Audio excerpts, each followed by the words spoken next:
यह एक आम सा वीकेंड होने वाला था, लेकिन सराह और जेक के लिए यह कुछ खास था। ये दोनों बचपन के दोस्त थे और हमेशा रोमांचक चीजों में रुचि रखते थे। उन्होंने एक रहस्यमय जगह के बारे में सुना था। यह एक प्राचीन जंगल था जिसके बारे में लोक कथाओं में अजीब अजीब बातें कही जाती थीं कि जो लोग इसमें जाते हैं अक्सर लौटकर नहीं आते।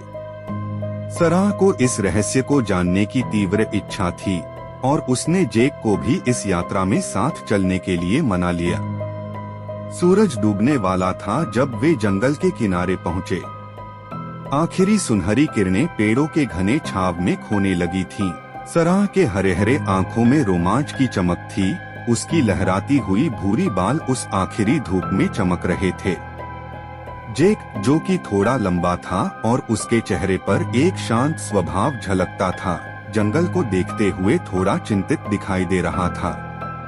तुम्हें पता है, लोग कहते हैं कि यहाँ लोग गायब हो जाते हैं, जेक ने धीरे से कहा, अपने बैग को कसते हुए। सराह मुस्कुराई और उसकी बात को हल्के में ले लिया। यही तो मजा है। और वैसे भी हमारे पास एक दूसरे का साथ है। जैसे जैसे वे आगे बढ़ते गए, जंगल और भी गहरा और असामान्य रूप से शांत होता गया। अचानक एक दुबला पतला बूढ़ा आदमी अंधेरे में से निकल आया। उसके लंबे सफेद बाल थे और उसने एक पुराना सा काला लबादा पहन रखा था जो उसके घुटनों तक लटक रहा था।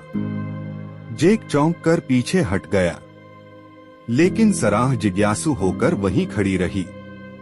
बूढ़े आदमी ने गहरी, अनुभवी आंखों से उन्हें देखा, जैसे वह उनकी आत्मा को देख रहा हो।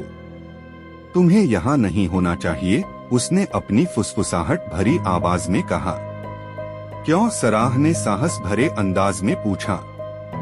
यहाँ एक श्राप है, बूढ़े ने अपनी निगाहें बदलते हुए जवाब दिया। एक परछाई है जो इस जंगल के रहस्यों की रक्षा करती है। यहाँ आए हुए लोग अक्सर वापस नहीं लौटते। सराह ने जेक की ओर देखा और फिर बूढ़े की ओर मुड़ी। क्या इस श्राप को तोड़ने का कोई तरीका है? बूढ़े ने कुछ देर चुप रहकर धीरे से सिर हिलाया। हाँ, एक प्राचीन पत्थर यहाँ छुपा है। अगर तुम उसे ढूंढ पाओ तो शायद यह श्राप टूट जाए, लेकिन यह रास्ता खतरों से भरा है। यह कहते हुए बूढ़ा आदमी धुंध में गायब हो गया। बूढ़े की चेतावनी के बावजूद सराह ने आगे बढ़ने का निर्णय लिया और जेक उसकी मर्जी के आगे नतमस्तक हो गया। जैसे जैसे वे आगे बढ़े, उन्होंने देखा कि पेड़ों पर अजीब अजीब निशान बने हुए हैं, जैसे वे किसी पुराने पथ की निशानी हो। हवा में एक फुसफुसाहट सी गूंजने लगी, जैसे जंगल उन्हें देख रहा हो।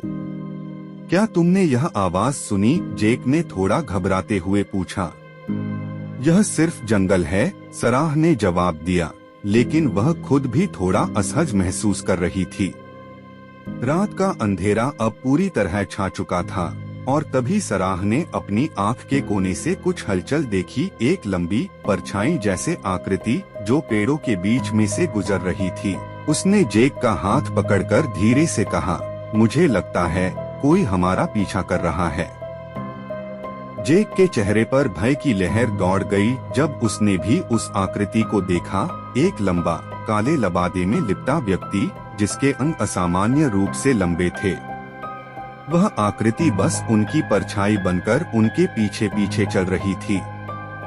दोनों दौड़ने लगे, पेड़ों के बीच से रास्ता बनाते हुए, लेकिन वह परछाई उनका पीछा छोड़ने का नाम नहीं ले रही थी। वे एक छोटे से खुले क्षेत्र में पहुंचे, जहां चांदनी की हल्की रोशनी पड़ रही थी। बीच में एक छोटा सा पत्थर रखा था, जिस पर वही निशान बना था जो उन्होंने पहले देखा था। सराह ने पत्थर को उठाया। उसके उठाते ही आसपास की हवा में जैसे एक बदलाव सा महसूस होने लगा। सराह ने धीरे से पत्थर को उठाया। वह ठंडा था और उसकी सतह पर खुदे प्राचीन चिन्ह हल्की रोशनी में चमकने लगे। जेक पीछे खड़ा था, उसकी नजरें आसपास की हर हरकत पर थीं। अचानक जंगल में अंधेरा गहराने लगा, जैसे चांदनी को किसी ने खींच लिया हो। वह परछाई अब पूरी तरह उनके सामने प्रकट हो गई। एक लंबी आकृति जिसका चेहरा काले हुड में छुपा हुआ था। उसकी उंगलियां असामान्य रूप से लंबी और तीखी थीं, और उसके चारों ओर से एक भयानक फुसफुसाहट की आवाजें उठ रही थीं। यह पत्थर छोड़ दो, परछाई ने एक गहरी गूंजती हुई आवाज में कहा। उसकी उपस्थिति ने हवा को भारी और ठंडा कर दिया था। लेकिन सराह ने पत्थर को और कसकर पकड़ लिया। तुम कौन हो? उसने साहस बटोरते हुए पूछा। मैं जंगल का रक्षक हूँ, परछाई ने जवाब दिया। इस जगह के रहस्यों को सुरक्षित रखने के लिए मुझे श्रापित किया गया है। जो भी इस पत्थर को छूता है उसे इसकी कीमत चुकानी पड़ती है। जेक ने आगे बढ़कर सराह का हाथ पकड़ा। हमें इसे छोड़कर भाग जाना चाहिए। यह हमारे बस की बात नहीं है।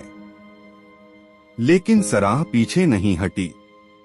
अगर यह पत्थर श्राप तोड़ सकता है तो हमें इसे इस्तेमाल करना चाहिए। परछाई सरकती हुई उनके और करीब आ गई। उसकी उपस्थिति इतनी डरावनी थी कि जेक के पैर जैसे जकड़ गए। लेकिन सराह ने अपनी जगह नहीं छोड़ी। उसने पत्थर को ऊपर उठाया और तभी पत्थर की रोशनी तेज होने लगी। रोशनी के फैलते ही परछाई की आकृति थम गई।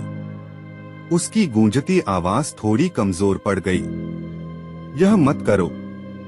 और फिर एक चमक के साथ परछाई का हुड गिर गया। उनके सामने एली खड़ा था, वही बूढ़ा आदमी जिसने उन्हें जंगल के खतरे के बारे में चेतावनी दी थी।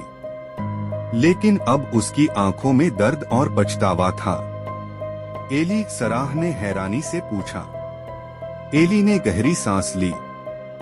हाँ, मैं ही वह परछाई हूँ। सदियों पहले मैंने इस जंगल के रहस्यों को दुनिया से बचाने की कोशिश की थी, लेकिन यह श्राप मुझ पर पड़ गया।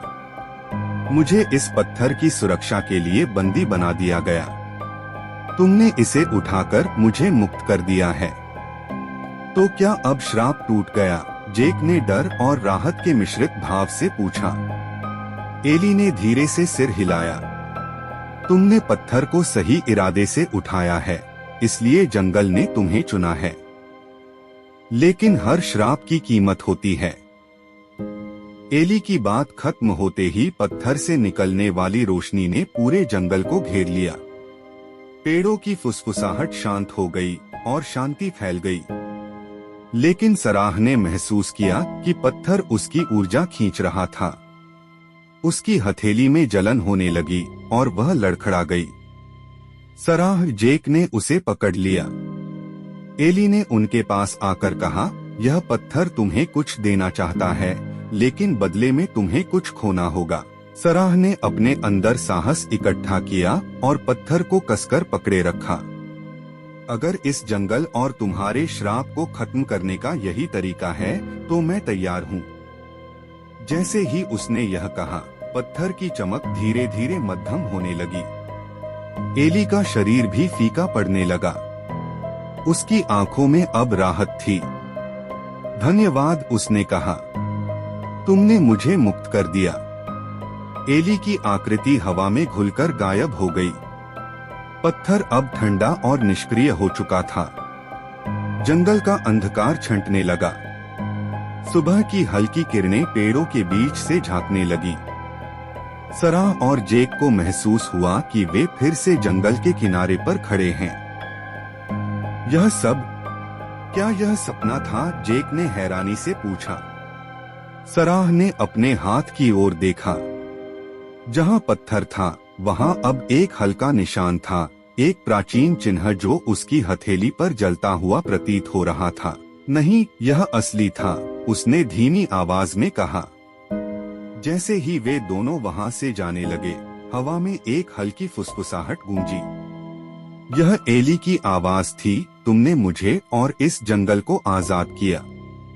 धन्यवाद।